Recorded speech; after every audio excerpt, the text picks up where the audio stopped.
Hey guys, how's it going? My name is Adam. Today I'm going to show you how to enable auto updates on Bluehost.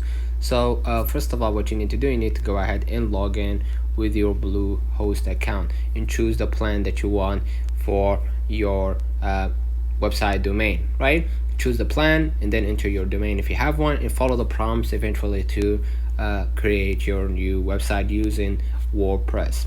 Okay, now what you're gonna do, basically click on the WordPress tool at the top of the account. I will show you first.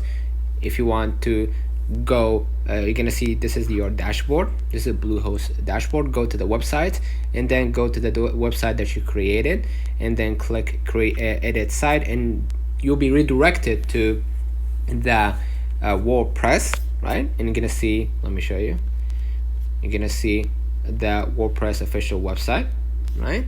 And basically what you're gonna do, you're gonna be able right here to see, right here in the home, under it you're gonna see update. Click on the updates, and basically you're gonna be able to update the theme. You're gonna be able to set the update for, you can turn on or off the update. But if you don't have that option, that means that WordPress automatically updates their features such as plugins, appearance, themes, all that.